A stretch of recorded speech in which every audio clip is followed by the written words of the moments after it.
Welcome to Season 4, Episode 21 of the Relapped F1 Podcast, part of the Ship It Studios Podcast Network. And this is the 2022 Azerbaijan Grand Prix race review. I am your host, James, along with my wonderful co-hosts, Andy. John and Deanna are out tonight. Andy, interesting pre-show today. I was feeling down in the dumps a little bit, as we'll get into. But then I realized I haven't been using my microphone to record in quite some time. In what has been one of the more interesting pre-shows since I've been doing this. We've done some troubleshooting, so if James is sounding better, you're welcome. We're happy to have that, and so we're just gonna roll with what we got now. We're now using all of the equipment that we've all paid for, so hey, yay us, and we hope you enjoy it. Yeah, if you're watching on YouTube, you always see this microphone in my shot, but until 5 minutes ago, it was purely just a prop, unbeknownst to me. So, it's been one of those Sundays, sir. Sometimes we have stuff like that, you know. I've had days like this. Like what was it, about Thursday last week? I had what I would call 4 consecutive epic fails in a row, and it basically ended up with me doing a jumping up and down in the middle of a parking lot because I got so pissed at the world. So it happens. It's okay. Oh, tantrum level. Yes. That's good. Well, we do have a race to talk about, unfortunately, but before we can get into that, got to remind everybody you can find us on Twitter, Instagram, Discord, Reddit, and YouTube at Relapped F1 Podcast. Of course, you can check out our link tree on our Twitter profile page. If you are watching on YouTube, do us a solid click like and subscribe. Or if you're listening on Apple Podcasts, Spotify, any other of the major podcasting apps, give us a 5-star review there. It really helps us get the show out to more listeners like yourself. You can email the show at chatnow@outlappf1.com. Check out our website at www.outlappf1.com, where you'll find our entire backlog, including the F1 for Beginners episode, which is perfect for those of you new to the sport. That's back on episode 4 of this season. You can also check out Relapped with Deanna. Deanna, one of our normal co-hosts, has her own YouTube channel, does live recaps of all the races, and it is quite entertaining, so make sure you check that out. That's Relapped with Deanna. And Andy, Relapped F1 Nation, stepping up as usual. Why don't you tell us about that? Yeah, as always, thank you so much to our monetary donors, Yuri Dolchester, Paul Weaver, Quinton Warden, Cody Walsh, Kevin Kelly, Regan Stanzik, Timothy Brown, Mary Brown, Jonathan Scott, and of course, Matt Polanski from the Red Sector MotoGP podcast. We appreciate all of the funds, and as long as we use those funds to buy stuff and actually use the stuff that we buy, you'll hopefully enjoy the experience all that much more. So thank you. No matter how much people give us, it's not going to give me any common sense, unfortunately, Andy, so we're just going to have to deal with that. So what they need to do is pay for my Uber to come out and make sure your setup is right. That's the next thing. I was going to say we could, or pay for a tank of your gas, but it's going to take us a while to get there. No, don't do that. Don't do that. One Uber ride, not a tank of gas. If you want to join that prestigious group that Andy just told you about, you can check out the link in our show notes to donate whatever you can, which would greatly be appreciated. You can also check out Manscaped and use code OUTLAP. That's OUTLAP, all one word, for 20% off and free shipping. And, of course, check out the F1Guy.com for our boy Vincenzo Landino, his cool line of T-shirts, which normally I'm wearing, but not tonight. I'm in more of a dark, somber, black T-shirt mood today. But we'll get into that, like I said. But the first thing we're going to talk about, Andy, is our headlines of the day. Why don't you go ahead and go first? Not a good day to have a Ferrari engine in the back of your car today. All I can say is ouch, ouch, and more ouch all the way around. Yikes. Yep. I got a one-word headline, and it's just pain. It was. I feel you. Yeah. If it was any other sport, and I was watching my team or my favorite player, and something like that happened, something comparable to that, I would have just turned it off. But since you only get 23 of these a year, 22 of these a year, And I have to talk about it later on tonight. I had to, torture myself and watch the rest of the race. Horribly disinterested the rest of the way. It was rough. Yeah, it's tough. Reminds me of the McLaren Honda years when, one of those would go bang and it's like, oh, even before the race started, like we can't even line up and get on the grid and the thing explodes. So yeah, I feel you. Yeah. Saturdays have been great though. True. I mean, I've been enjoying my Saturdays, so I'm gonna stick with that for now. Yep. John got in there, put his headline in. He says, "Congrats to the 2022 Drivers' World Championship, with Ferrari shooting themselves in the foot again, and Red Bull's unwillingness to give its second driver a legit shot at the title. It's over." He also adds, "Also, I love a good conspiracy theory, and to that point, seems to be Red Bull held Perez on the jack to ensure he had no hope of coming back at Max. Not saying he would have, but looked to me like they took any opportunity that was there away."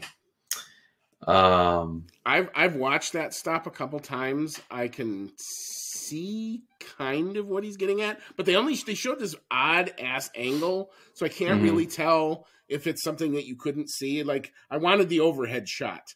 Like, that would have shown me a lot better if it was a problem with the tire, because you could only see two of them. So yeah, I don't know. Yeah, I mean, I think Max won the race by like 20-something seconds. Yeah, so I don't think. So I don't know. Did they hold him for 20 seconds? Was it Mercedes? Was it a Mercedes length pit stop? No, did I miss that? It wasn't a Bottas stop. It was 5.7 versus what's a good stop? 2.5. So it wasn't that bad, but it definitely. There was no more Red Bull anything after that moment, so I can kind of see it. But anyway, we'll talk about it. And Deanna's headline is, "To finish first you have to finish. Reliability woes have done a full 180 from Red Bull to Ferrari. Still a long way to go this season, but things are starting to look a bit dire for the Ferrari." And her other, I think, response to John is, "No, Red Bull did not sacrifice Perez's pit stop." So our co-host going at it a little bit in their additions to our agenda. In the show doc, I love this. We get the competing things. We need them back on. We need to have them both back on and actually doing this. So we look forward to that. But Deanna's been great. It's been fun to work with her the last couple of weeks. So it's getting closer. We know that she's got a good point there too. Ferrari's got to start finishing some races if they want to have any chance. But it is still super early in the year, so a lot of craziness can still happen. I'm going to try my best to hold out on any hope I possibly can. But like I said, Saturday was a good day for me, Andy. So why don't you tell us about qualifying in the recaps you do so well? All right. So our Saturday qualifying session, first to go out was in P20 was Mick Schumacher in the Haas Ferrari. P19 was Lance Stroll. P18, Nicholas Latifi. P17, Alex Albon. Not advancing into Q2 for the first time all season. In P16 was Kevin Magnussen. That, however, meant that Valtteri Bottas in P15 did advance into the Q2 round. P14 was Joe Granu. P13, Esteban Ocon. P12, Daniel Ricciardo. P11, Lando Norris. P10, Fernando Alonso. P9, Sebastian Vettel. P8, Yuki Tsunoda. P7, Lewis Hamilton. P6, Pierre Gasly. Good showing for him. P5, Mr. Consistency now, as we're going to learn as we talk about it later, George Russell. P4, Carlos Sainz. P3 was Max Verstappen. P2 was now with the momentum on his side, Sergio Perez. And in P1, it was too much quali pace, however, was Charles Leclerc in the Ferrari with a lap time of 1:41.359. Thank you, Andy. There really is no denying Ferrari's pace over one lap. When it comes to that, they've got the quickest car on the grid. I think we can pretty confidently say that. They just have problems on the more important day of the weekend, unfortunately. So, well, might as well go ahead and get right into it. Let's start at the back, as we always do. And that, unfortunately, is both Carlos Sainz and Charles Leclerc of Ferrari. Now the driver finishing the race today. Signs, it seemed like I still only heard hydraulic issues. I haven't really had the willpower and strength, emotionally or physically, to look it up and kind of dig in a little bit more. But it seemed like a hydraulic issue. So at that point of the race, I'm like, hey, maybe it's just like a one-off. Definitely nothing's going to go wrong with this power unit for Charles. I wasn't a big fan of the strategy at first, but then he was back out in front. And it's like, hey, if you can make these tires last, this might be something, or at least it'll be fun all the way down to the end and, edge of my seat drama type thing. And then the worst puff of smoke I've seen in some time, and just not meant to be. Yeah, I mean, I'll say this for the engine failures, they were all fairly epic and fairly smoky. From what I could see, but got that going for us. Charles's was by far the most epic and the most smoke filled that I could see. Starting with Sainz, he pulls off. I think it was on lap 8. Basically, up until this point, it had been really a ho hum race. Perez had gotten Leclerc off the line, but Leclerc was holding pretty steady in P2. And nobody else really did a whole lot of overtaking. There was a graphic, I think, around like lap 6 or 7 where they show, the position changes. And, other than a couple, it's all 0, 0, 0 all the way down. Yeah. It's Baku. What's up with what's going on? But that Sainz incident, basically was the catalyst for a lot of the differentiating strategies that then came out, because there was a virtual safety car that came out, and that led there was 4 or 5 different drivers who pitted during that virtual safety car. So, trying to do a one stop off of lap 9 is a big ask. But it was attributable, I think, to the Sainz incident. Yeah, I mean, I don't know that I've not heard anything other than hydraulics issue as well. Leclerc's definitely something related to the power unit itself. Obviously, that unit will be done and dusted. That will not continue. They're going to have issues with engine penalties, moving forward, which is, it adds to, the issue that they already had. Yeah, they should be good for Canada as long as it's just the power unit that needs to be swapped out. But that'll be their third and final one. So after that, it's going to be rough. Well, I think it's going to be rough for a lot of teams. I mean, we've already talked about, Fernando Alonso last week starting to take engine penalties, and that was round 6. This is round 7. We've got 2 more cycles, basically 2 more groups of 7 to go. And if you're taking 3 engines in those segments, if that's really what this is, it's going to be, you're not going to really be able to believe what you see on Saturday. You're going to see Saturday, and you're going to see a completely different grid on Sunday. And it appears to be across the board. It was Ferrari today. It's not just Ferrari. It's all the manufacturers. They're all pushing it. Yeah, and then a couple other Ferrari-powered cars, Zhou Guanyu and Kevin Magnussen, also did not finish the race today. So 4 of the 6 Ferrari-powered cars not seeing the checkered flag today. So not good news for the Ferrari and the Ferrari-powered teams. Zhou Guanyu deserves to get out and jump up and down a little bit. When was the last time he finished a race? I mean, I think maybe Monaco, but before that, I mean, he's just had. It's always, and they never tell him what it is. It's always. Yeah. We have to box to retire the car. And you could just hear it. I felt so bad. You could just hear it in his voice. It's like, oh, come on, guys. You've got to be kidding. He was actually having a fairly decent day. Had himself a really nice qualifying session, too. Yeah, he might actually be more unlucky than Sainz this year. It's just he doesn't get the, the attention because he's not driving at the front of the pack. But, yeah, I mean, it's just rough first year for the kid. So his funding should secure him at least a couple more years. So, he just got to get through the trials and tribulations of his rookie year. Let's see what he's got after that. The last place finisher, Lance Stroll, Nicholas Latifi just ahead of him, and then Mick Schumacher and Yuki Tsunoda. Actually, Stroll was actually a late DNF. I'm not exactly sure as to why, but he was. Oh yeah, you're right. I'm sorry. So the lowest runner on track. He makes it to P15 today. Was Nicholas Latifi. I was surprised as I was reading that. I didn't notice the DNF on the right. I'm like, oh, really? Lance Stroll finished behind Latifi. That's something. But, I mean, I think we talked about it in the preview a little bit, but, I don't know. I think Mick Schumacher sucks. What do you think, Andy? Well, I'm just going to be real with you for a minute. That's a loaded question. I mean, like I've tried to attack this many times, and every time I try to look at it, I go, I think it's an incomplete. I don't think here's what I believe. I think he won the F2 championship too early.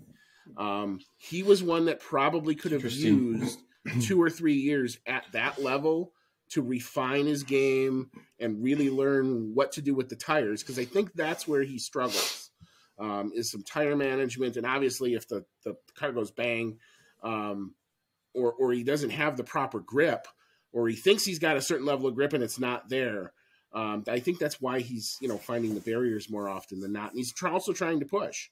He knows who his name is, and he knows what he's trying to live up to, and he doesn't need to do that. He needs to be his own guy. Calm down, relax, be you. We had, Matt Nagy in Chicago with the damn placard, be you. Well, somebody show that to Mick Schumacher. I just think he sucks, but he's not living up to any sort of potential. I think maybe that's a fair point about the F2 thing. If he had too much success too quickly in F2, that kind of spoiled some of his development. I could see some value in that argument. But besides that, he just doesn't look good. I don't know. I'm sure he's bringing in quite a bit of money for the team, but at some point, he's probably costing them more than he's gaining for him. With he didn't wreck. He didn't wreck this week. He did not wreck today. He managed to see the checkered flag today, but no. I mean, the articles have come out that I think he's gone through 3 different chassis. That's too many. We need to get to the end of the season.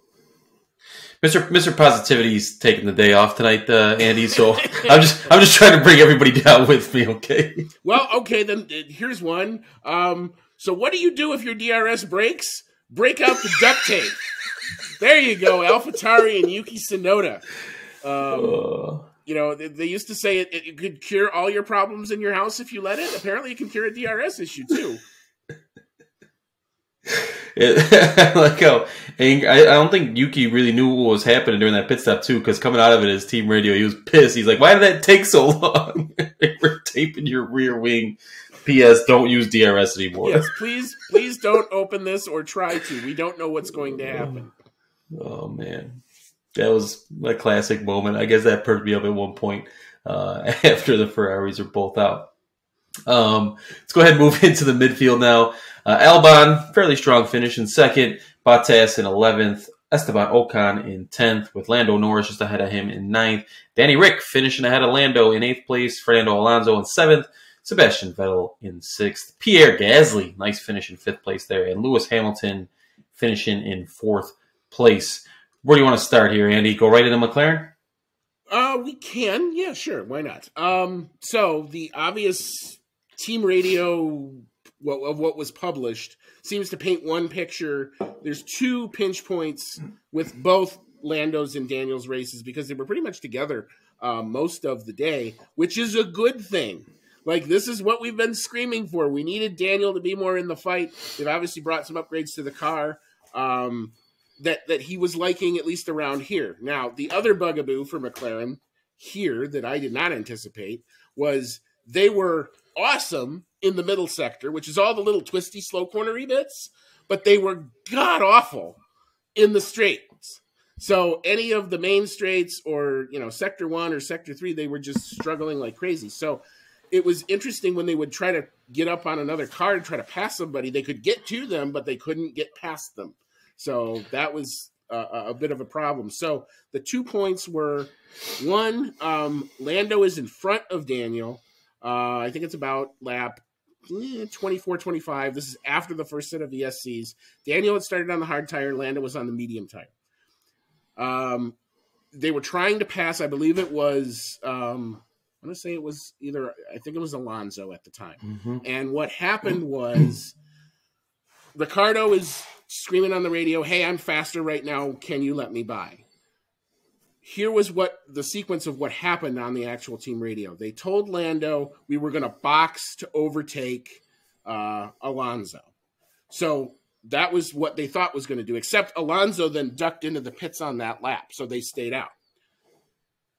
What I would have thought naturally would have happened would have been they go around, and then the next lap, Lando gets to come in, and then Daniel gets released. For whatever reason, in the McLaren, decision-making tree, it comes back to now we're going to pivot to we're going to go to plan A and extend. But Lando's tires are dead. So you're asking him to push and use up all the pace in his tires. There's nothing there to push for. So they left him out another lap. And by the time that he cycles all the way around and then does the pit stop, he comes out in like 14th, 15th place. Alex Albon got past him at one point. And of course, then Danny is, sitting duck for Gasly, who does, pass him fairly easily there. So that was one bad part of the strategy for McLaren. The good part of the strategy is what they did with Danny, because they left him out. They let him run really long, and he got lucky and got his virtual safety car or safety car that he needed, and he was able to make the strategy work. So when they came back together at the end of the day, Lando had more pace because he was on the better preferred tire. The hard tire was the preferred tire. Medium tires did not hold up well today at all. Even though Danny was on them, he could not push up to Alonso there at the end. So the team elected to have the guys hold station. Lando questions it a little bit on the radio, but what they didn't play was with 1 lap to go, Lando does come on the radio and says, "Okay, I'll hold station." Nobody produced that anywhere. And it made it sound, but that doesn't help the narrative. That doesn't help these guys don't like each other narrative that, we're trying to push. So it's like they're trying to have like live versions of Drive to Survive sometimes, especially with these two, I think, is what it felt like a little bit. I think McLaren, detailed it pretty well with some of their potential analysis paralysis there. And, it's have we had a race yet this year where Fernando Alonso wasn't holding up cars behind him? Because it seems like he just, every week he's doing that. And I don't know if that's a credit to him or what that is. Because here's the amazing part about this. Your finishing order is Alonso in the Alpine, the 2 McLarens in 8th and 9th, and then Ocon in 10th. The Alpines by far had the best car in the straight. The McLarens by far were the worst car in the straight. And they finish 4 seconds apart? Yeah. So, there's more than one way to skin a cat. There's more than one way to make lap time. Yeah, even early in the race when, Checo got around Charles, but then Charles was doing a pretty good job holding off Verstappen. I thought for sure Verstappen was going to get right around him with the straights like they were, but it just never really happened. So that was kind of something interesting. I was keeping an eye on early until it all fell apart. But so next up we can talk about kind of touch on Alonso and Ocon. So Sebastian Vettel, he very nearly binned it, and I will give him credit. All of the spins he's done in his career really came in handy today. So I guess he's just been setting it up for the day. That's why you're the Sir Spin Academy headmaster. Look at what you do. That's how you do it. No 7-point turn for me. 2 seconds. We're back in. We lose maybe 4 or 5 seconds of lap time. Well done. I was actually quite impressed with the move. Yeah, it was pretty cool looking, not gonna lie. He got right back out there and then finished in 6th place, that's got to be his best finish in some time. It's one of their better finishes this season, and it's interesting. This is what I said. Now that package is starting to come good. Now that they're sort of understanding it, it's interesting. It's Vettel and Stroll is nowhere. Wonder what's going to happen. Probably nothing, but something. I wonder if Lance Stroll strikes again. I wonder if Lance Stroll knows anybody high up in the company that could help him out. Maybe kind of sort of. So before we get into Lewis, Pierre Gasly, with a classic Pierre Gasly, I think, race, finishing in 5th place. Haven't seen these much this year, but good on him for securing 10 points for the team. It was nice to see. This was classic AlphaTauri straight line, speed dominant type race, and good for both Gasly and until the DRS issue happened, Tsunoda was having a fairly good day too. So the Red Bull powertrain cars, the FKA Honda, were the power units to have today because they were just a chip above everybody. Yeah, not overall bummer to see. I like Gasly, but just that Red Bull note you added in there It's just kind of twisting that knife a little bit. So thanks for that, Andy. I appreciate it. So now let's move into Lewis Hamilton. Something tells me this conversation is going to revolve a little bit around porpoising and maybe even a little bit around the fact that, yes, he finished fourth, but only because 2 Ferraris DNF'd. So his 6th place became a 4th place. Where do you stand on all the porpoising stuff, Andy? A lot of people want all kinds of crazy changes made to the sport because Lewis Hamilton's struggling. Well, can't keep up with his young teammate, but where are you at here? Okay, well, you tried to lay the bomb at my door here, and I'm not going to take it. The porpoising issue, I mean, obviously it's a problem. And we said this. We said this in testing. We said we got to get that guy a chiropractor. We got to get him a masseuse to be on staff 24/7. That has not changed.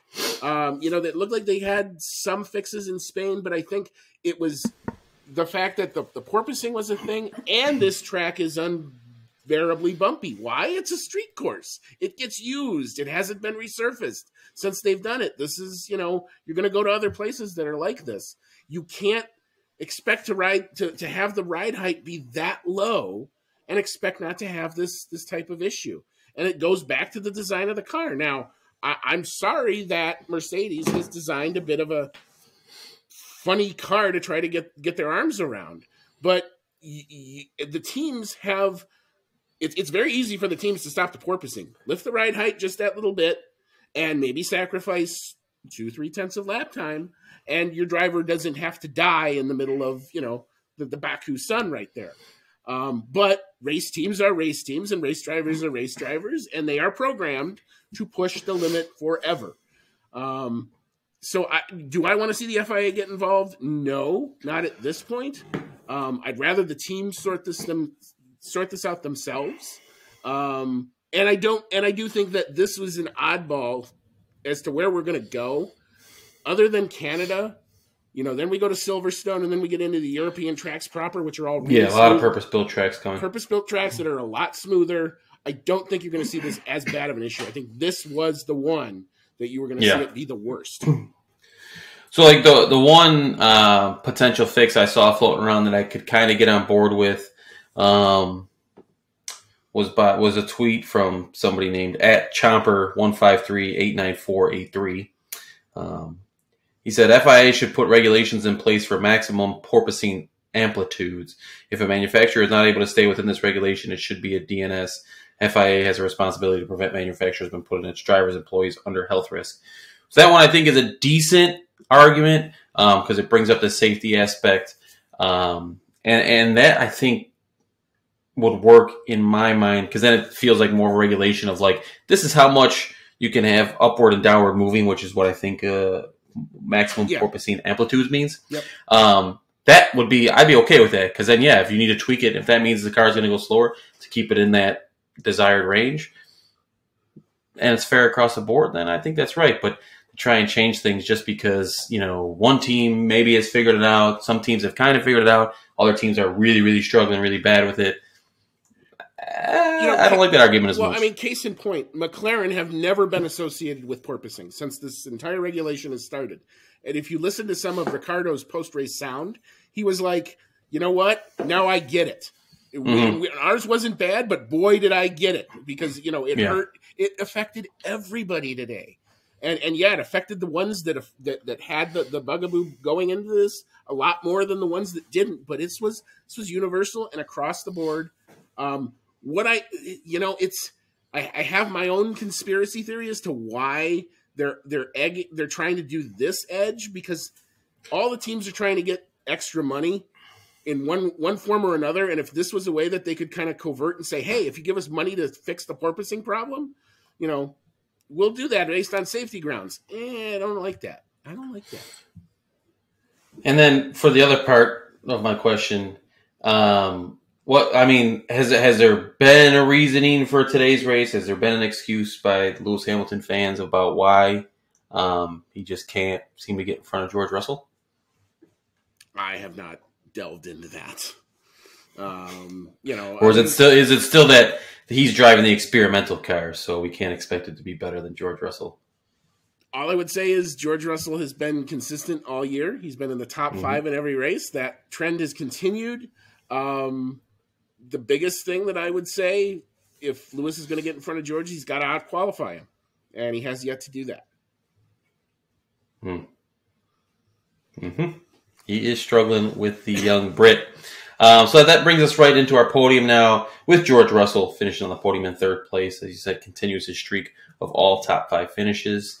Sergio Perez in second, Max Verstappen in first. So I think it was Deanna's tweet not long after the race. It is one of the ones I saw because it gave me a good chuckle, that she loves the fact that George Russell's technically highest finishing place came in a Williams and not a Mercedes, thanks to the shit show that was Spa. But this is true. Funny. This is true. Kind of funny note there when you think about it. Career high is still P2.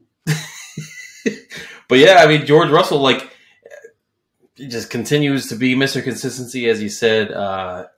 Considering the car he's in, he's having a great year. Picking up the pieces of, when opportunities present themselves. I've stated before, I think when this guy's going to win his first world championship, it's going to be because the seas part and everybody gets out of his way. He hasn't really had to do much, other than just be there. He gets these good results, but it's a lot of times just because he's there and everybody else falls off. And you can be super successful like that if you're there, consistent, and reliable. And he's been that. So, what do you complain about? Russell's only 17 points behind Leclerc for third in the Drivers' Championship now. That's scary. 51 points behind Verstappen, which is kind of crazy if you think about how good the Red Bull is and how much Mercedes is struggling. 51 points, third of the way into the season. It's not crazy. It's 2 race wins. It's 2 DNFs for exactly. Max. And as we've seen, DNFs can get dealt out like cards this year. Yeah. But also 37 points ahead of Hamilton. So I just wish there was in some sort of I just want to know what would happen if it came down to George being behind Lewis. What if there would be team orders at this point yet? I don't think so. No, not at this point. It's just fun for me to think about because just heads exploding everywhere. The Mercedes orders have always been, we let our drivers race. Yeah. So I think they would continue to do that unless somebody did something that broke some sort of a protocol. George touches Lewis's rear tire and causes a spin out and they both crash because of it. Then you'd see team orders or something like that get imposed. Not at this stage. And, I at least felt for Lewis today. I could tell you that back pain looked legitimate. I don't think that was grandstanding. I think that was completely legit. But again, that comes back to the team and the decision to prioritize performance over comfort, at least at this point. Yeah, and as a team, Mercedes now only 38 points behind Ferrari for second place, which is just blowing my mind a little bit right now with how Ferrari started the year. I can't believe where we're at this point now, but plenty of time to go. All right, so let's talk about the 1-2 finish for Red Bull now. Max Verstappen in first by a country mile, and Sergio Perez comfortably in second. So Red Bull is just on top of the F1 world right now. Verstappen comfortably, I'd still say comfortably in lead. He's over a full race worth of points ahead of Sergio Perez in the Drivers' Championship. Red Bull is stupidly 80 points ahead of Ferrari now in the Constructors. So I'm not saying either one's over. It's still super early, but I think there's a much better chance that we see a champion not named Verstappen than we see a champion not named Red Bull at this point. Because the Constructors, that's 80 points is a lot. But anything can happen, I think, in the Drivers. Well, so what did you think about their day overall? The thing is that whenever any of their rivals, be it Mercedes, be it Ferrari, be it whoever they've been up against this year, have had bad days, they've just 1-2'd them to death. It's so, that, and that's what you expect from a good team is that, they're not doing anything. Again, this is kind of like George Russell. They're not doing anything particularly all that great other than having some amazing race pace. Verstappen's race pace today was otherworldly, as evidenced by the fact that he just pushed right up to Checo after Checo made a really good start, got past Perez going into turn 1 there, and you thought, hey, maybe this is a Checo Baku type race gonna form itself there, and then Max just killed him on pace. So, I mean, even if you want to stir the pot and say maybe there was something up with that pit stop, it wasn't going to matter. Even if Checo somehow ends up back in front there, Max would have passed him again because he was that much better on pace. So when that's the case, there's really not a whole lot that you can do or say about it. But yeah, I mean, Red Bull just putting the knife, the stake through the heart when somebody else trips up this season. Yeah, their foots are on the throats of all the teams behind him, and they don't seem to be letting up anytime soon. And this reminds me of what Mercedes used to do. There would in the Mercedes dominant years, there'd be a Ferrari would pop up or Red Bull would pop up, and it didn't seem to matter. Even if they were down a little bit at certain points later on in the season than we are now, at some point they would just 1-2 you to death, and that's what it looks like we're seeing this with Red Bull. They have definitely gotten on top of this package better than anybody else so far. Yeah, and every opportunity they get, they've been taken advantage of. So they got a scary amount of momentum right now. Yep. Going into Canada here. All right, so that's our rundown of the field. So now we're going to take a quick break, pay some bills, and then we will be back to recap driver standings, team standings, some fan emails, of course our awards, and the predictions, which, just like the race, started off pretty good. It didn't end up so hot for me. But come on back, and we'll be here. Welcome back to Season 4, Episode 21 of the Outlap F1 Podcast, part of the Ship It Studios Podcast Network. And this is the 2022 Azerbaijan Grand Prix race review. I am your host, James, along with my wonderful co-host, Andy. And we are back to talk about the drivers' standings as they currently are. Andy, why don't you run us through the top 10? So, in P1, on 150 points is Max Verstappen. P2 is now Sergio Checo Perez on 129. P3 is Charles Leclerc in the Ferrari on 116. P4, George Russell on 99. P5, Carlos Sainz on 83. P6, Lewis Hamilton on 62. P7 is Lando Norris on 50. P8, Valtteri Bottas on 40. P9 was Esteban Ocon on 31. And in P10 is now Pierre Gasly on 16 points. That's a big jump for Gasly there. More than double his points total. There's actually a bit of a beehive between like P11 and P13. I think there's only 2 points between like 4 guys. Hitting tight there.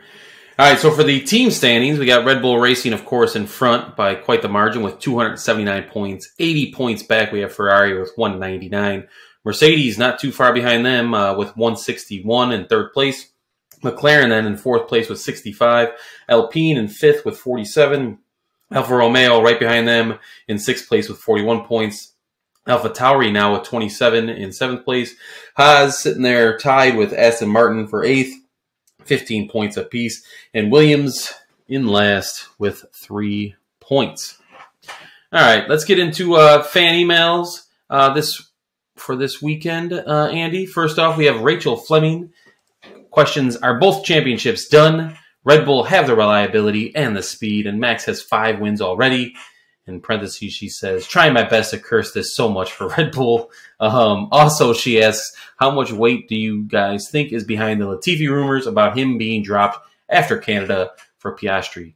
Kind of talked about the championships. I don't think they're done. I think it's not looking good, but I'm definitely still watching because anything can happen. It is a long season.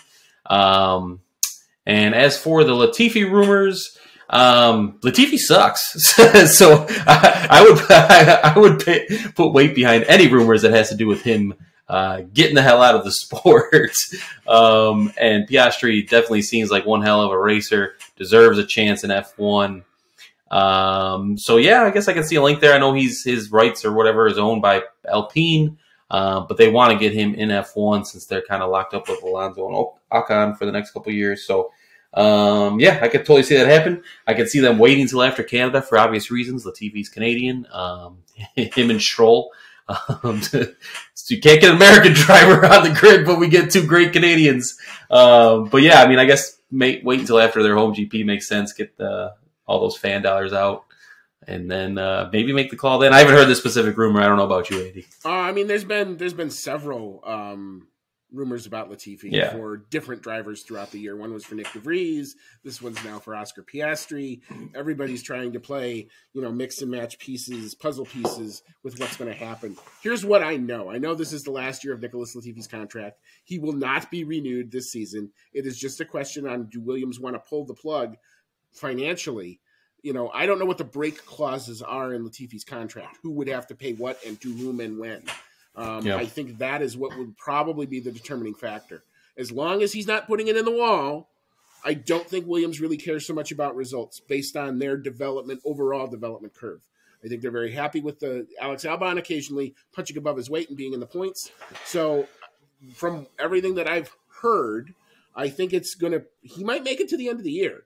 So I know that, but it would not shock me if he does get, shock replaced. So either scenario I think is viable, but I think what Williams would prefer to do is wait till the end of the year and just let the contract expire. As for both championships, look, what is it? 3-4 weeks ago, I said this was Ferrari's to lose, and now they've kind of. Yeah, thanks for saying that, Andy, jerk. Guess what? This is Red Bull's now to lose. So now I'm going to say it that way. So I'll curse you that way. So, I mean, anything can happen. We've not even gotten into the real proper European season yet. We haven't hit Austria. We haven't hit, Great Britain. We haven't hit Italy or, Monza or any of those types of tracks. Hungary, there's a lot of twists and turns that's going to happen. The one thing that doesn't bode well if you're a Ferrari fan is I know lots of Europe right now is in hot and dry, and this was another instance of over 80 degrees. Didn't exactly help the Ferrari engines. So, but that could hit another car at another venue. So, I still think everything is still all to play for, but I can understand if you're trying to call it, but I wouldn't. Yep, thank you, Andy. All right, then Dave Doherty says your thoughts on the strategies on the top three. Well, Ferraris doesn't matter. So what do you think about Red Bull and Mercedes? Well, I mean, the Red Bull strategy was, whoever, for the most part, they conveniently pitted Checo. We've said this before, that, sometimes they conveniently pit Checo to get him out of the firing line. But it was a strategy at the time that was making sense to do so. I don't think, based on Max's race pace, I don't think it would have mattered. So I don't think there was any weirdness going on there. In terms of Mercedes, I mean, Russell just gets it done by being there. I'm not seeing huge lunge moves or, oh my God, what a great overtake by George Russell. I've yet to hear that at all this season. He's just there. And sometimes you can have a really good career by being there. Ask Valtteri Bottas. He's done a great job for 7-8 years at Mercedes by being there. Yep. All right, let's go ahead and move into our weekly awards now. And for that, we always start off with rubbish. Deanna has simply said Ferrari for rubbish. Not surprised there. John says Latifi and Jimmy Johnson, both earning this award again this week. Also, RIP to Ferrari's championship hopes. Honorable mention to Lando and McLaren for some god-awful team orders. I don't know what... I didn't get to see the IndyCar today, so I don't know what Jimmy Johnson did, but I'm sure it was something stupid. Spun within the first lap. Oh! And I even coined a tweet that said, grass is green, water is wet, the sky is blue, Jimmy Johnson is spun, so we can go racing now. And John seems to have given up on Ferrari's championship hopes. Not surprised there, but it is not over, John. It is not over, sir. My rubbish was simply my Sunday morning. So I was excited to wake up early and make a pot of coffee and watch the race and enjoy my Sunday. And that all went horribly, horribly wrong after that. And I had to torture myself and sit through the entire race. And it was awful, Andy. That was maybe the least fun I've ever had watching Formula One, if not ever, in a long time. So, yeah. What do you got for rubbish? Mine is this goddamn cold flu thing that just doesn't want to completely let me go. I thought I was turning a real corner Saturday night, and I was all excited, and then the coughing fits came back and everything else. So I'm doing better. I mean, I'm fine. I think it's just got to work its course. I'm not in any like actual danger or anything, but it's so annoying. This week has been so annoying. I barely left my apartment. It's been beautiful weather some days. It's been awful weather other days. But the bottom line is I don't like being cooped up. Driving me crazy. But at least if I had to have a weekend where I couldn't sleep a whole lot, there was plenty of European sport on with Le Mans and the F2 race and this race being on early in the morning to at least keep me entertained. At least I had that. Yeah, I did see you got a little heated with Le Mans and a little F1 bashing, so... Yeah, there's always this.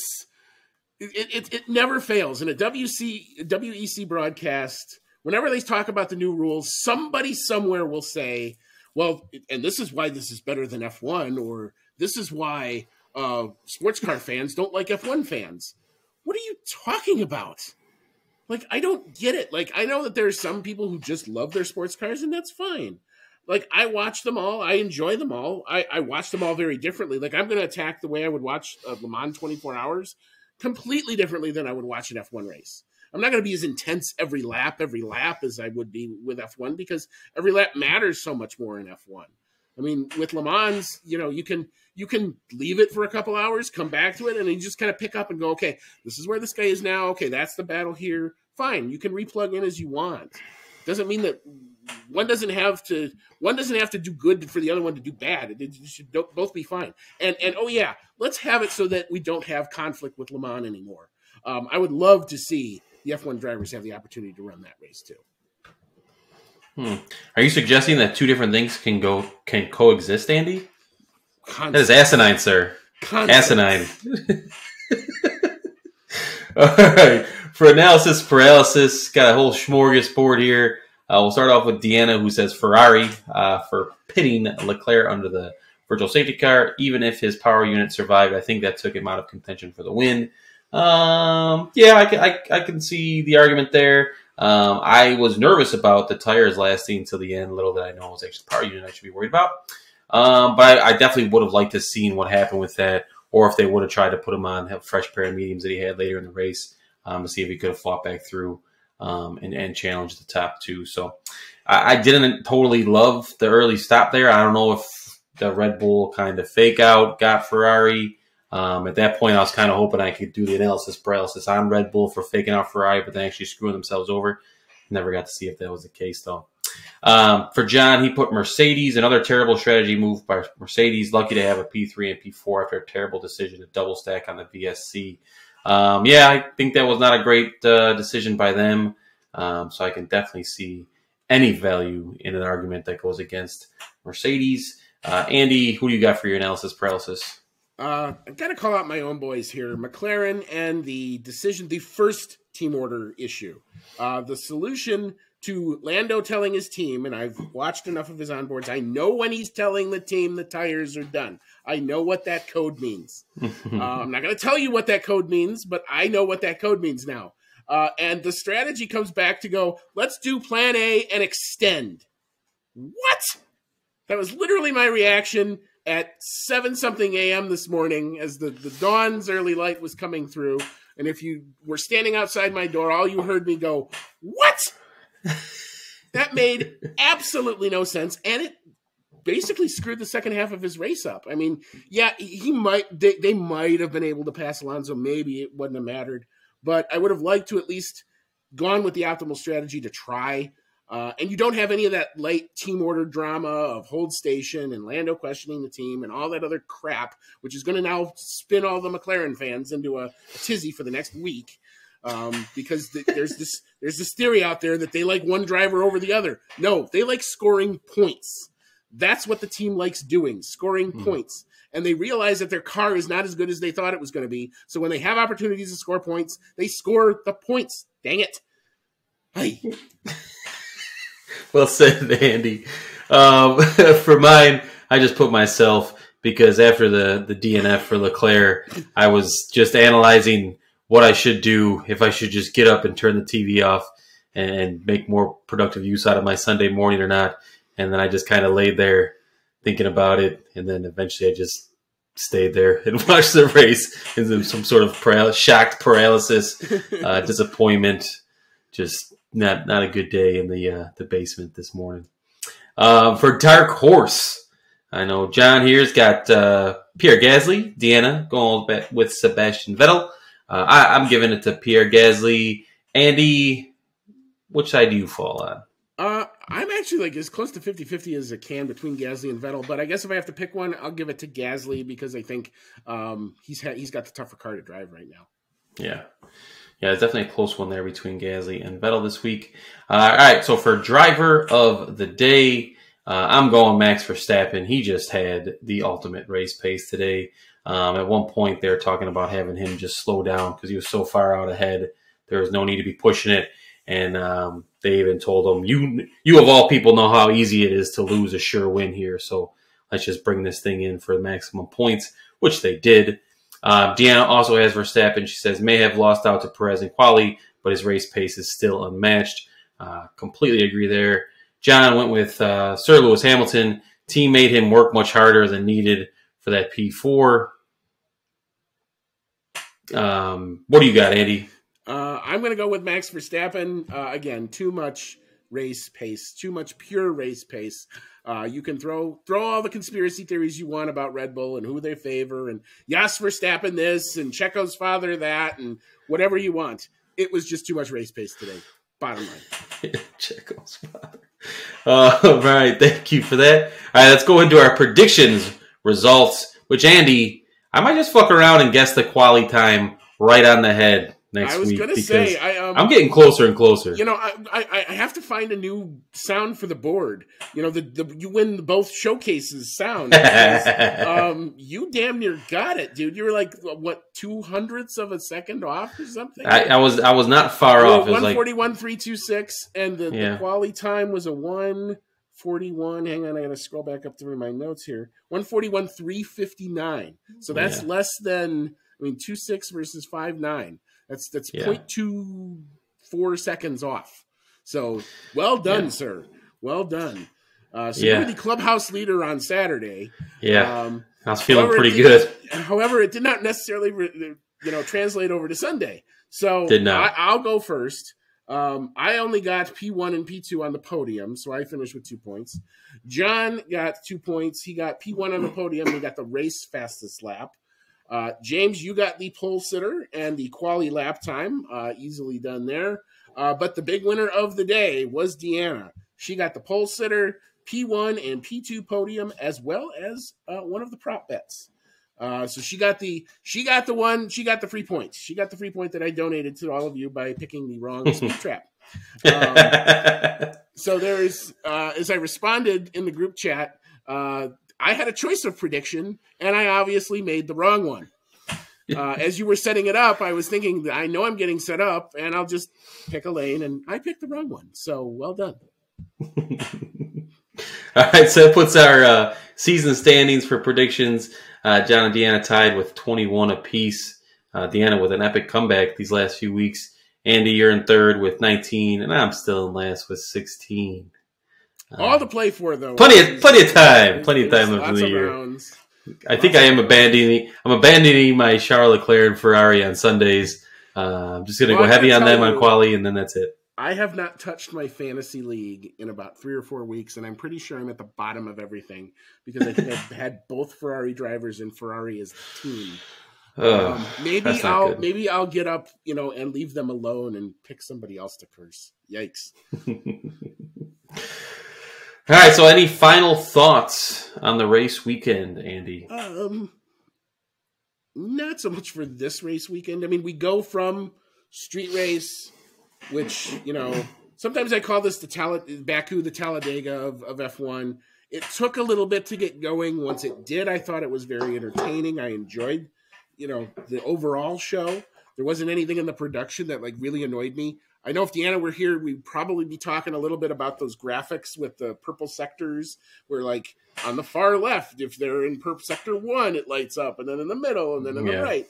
So I'll let her, she'll do it much better than I can. I don't know that I was super annoyed by it, but I can understand why you would be. So we go from Baku. This is now the part of the schedule that makes no sense. We're going to get on a plane, and we're going to take everybody to Canada. We're going to have one race in North America, and then we're going to double back and go back from Canada to Silverstone. So The races are coming thick and fast now, and we got to be here for it. Yeah, I love Canada. I feel like we've barely gotten to see it these last few years for obvious reasons. So it's good to know we got a Canadian Grand Prix coming up. I hope Ferrari can figure something out in the week off, but hopefully this third power unit that Charles puts in the back of his car is a reliable one. I look forward to watching Charles get another pole, but I'm going to be on pins and needles until Sunday and seeing how that race plays out. So, and it should actually be a kind of a normal time for us. For us, yes, it'll be 1 or 2 o'clock in the afternoon. Okay, pretty good. I think I'll be driving back from Milwaukee that day, so I should be able to get in plenty of time for the race. And one thing I wanted to mention was, because now we're going back to Canada for the first time, I have to say to you and to John, happy anniversary. Oh, yeah. It was the Canadian Grand Prix and the Fan Fest at Chicago, where they showed the qualifying live at the Soldier Field parking lot, where we got our logo, is that car that was sitting out there. That was the inspiration for our logo, was that red car. If I don't go to that Fan Fest, I'm not sitting here doing this or talking to you guys tonight. So the odd ways at which you find each other in this world. So take the opportunities when they come. Hell yeah, good call out. So as always, we'll be back with our preview for Canada on Wednesday. Hopefully on Wednesday. Hopefully this damn cough will be done and I'll actually sound like myself again. And we'll be back for next Sunday night, hopefully, to recap all of the action from the Canadian Grand Prix. So for John, Deanna, and for James, it's been Andy. And as always, may all your laps be fast.